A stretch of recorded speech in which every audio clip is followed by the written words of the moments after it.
Morning everybody, Steve here from the Worley Bugger. These two are braving. The coldest night that we had last night was about 27 this morning. It's a little foggy. What's the water temperature there? Oh, Greg Campbell's going to get a water temperature for us. 40.7. 40.7 degrees. Greg said that it came up 10 degrees on Wednesday by the afternoon.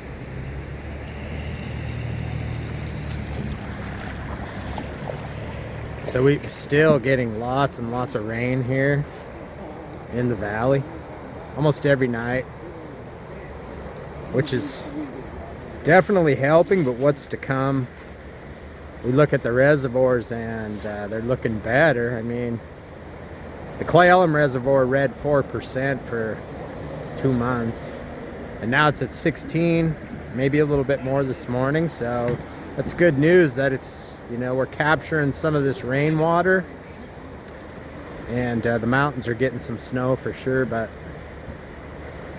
we're going to need a lot more over the next 3-4 months. So hopefully the storms come in, the mountains pound, and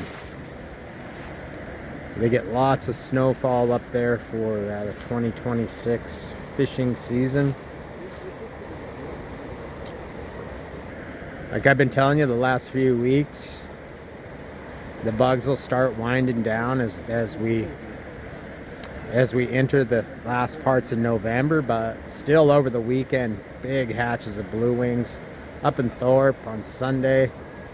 Like size 14, 16 blue wings flying. October caddis still. So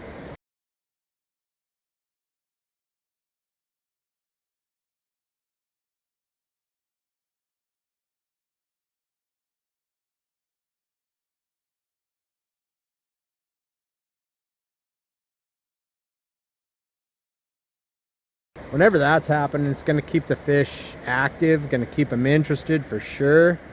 There's a fish that just rose right out there.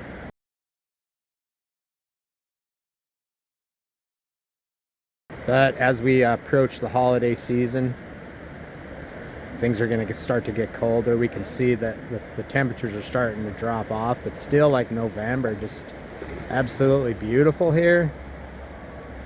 So we'll see what we get the last week of November, the first couple weeks of December, and just keep plugging away at her. We always tell you too, you know, watch the gauging stations because of all this rain effect that we're having, but you know, the river is super low. I mean, you could walk all the way across here and I don't think not even up to your knees. So we need an awful lot of water to come down to really affect things. You can see the projections of the graphs is, you know, kind of up and down, and that can affect fishing a little bit, but it's not enough water really to, you know, to make a big difference. And when the river gets a shot of water through it, it pushes a lot of food through, more oxygen, you know, so it can be a good time to fish. This time of year, you just plan your fishing, right? Like, the water temperature is 40 degrees. You know, the fish are going to be a little less active in the morning than, you know, what they're going to be by, you know, 10:30. You can see the fog is already starting to burn off, and it's supposed to be 51 degrees today. So, you know, really, really nice November. Still plenty of things happening. Don't forget about the whitefish I told you about last week in the river. Got on my soapbox there about them. They'll continue their spawn. Large populations of whitefish through the entire river. They'll continue their spawn, and this really pushes them in, gets them really going when it gets cold like this. So they'll continue their spawn well into December. The trout, of course, will fall in behind them. That's why it's such an important resource. You know, people might just say, oh, well, it's just a whitefish, but, you know, God put them here for a reason. You know, so they supply an ample amount of food for, you know, for our trout, you know, this time of year, especially as the bugs start diminishing, you know, so it becomes a huge protein source for trout to eat. Eggs, you know, fish that die after the spawn, the flesh, you know, and then, you know, the alvin, the small little whitefish, all those, you know, become nutrient resources for trout and for the river. So that's why, you know, they're part of the ecosystem. They're supposed to be here. That's why taking 15 at a time, you know, out of the river is ludicrous.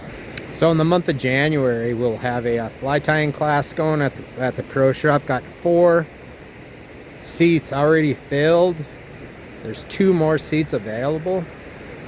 If you would like to begin to tie flies, learn how to do it properly, you can give us a call at the fly shop and get your name on the list. We have 2 spots left open right now for the class.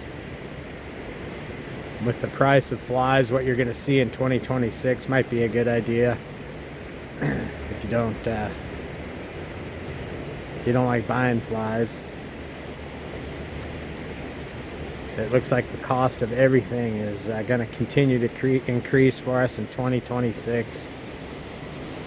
The news coming down from manufacturers, wholesalers, going to make it tough. You know, definitely. Been in the business for 30 years and seeing these types of prices. I mean, even our guide service prices are going to increase, and we're going to have some changes coming in in that area of our business as well. It's just we just can't, we can no longer operate the way that we're operating and stay feasible and keep good men and women employed as fly fishing guides full time. It's just in this day and age, it's near impossible for them to do it, and we're running out of people, you know, like this, that want to be on the river every day taking people fishing. Young kids just aren't. They're not growing up wanting to do it anymore. And you can see why. I mean, you know, the cost of buying a new drift boat, a truck, licensing, insurance, all the gear, all the flies, everything that's needed for the day to take somebody fishing. I mean, it's a small fortune nowadays, and you know, let alone, you know, trying to pay your rent and all the other expenses. So everybody knows what I'm talking about. So we'll have that and look forward to, right? But we got the upcoming holidays, so let's end on a positive note here. We thank you for all your support. There probably won't be a report next week because we're going to take some days off for Thanksgiving. I hope God blesses you and that you're able to spend quality time with family and friends on Thanksgiving. Again, we appreciate it, and everybody have a great holiday.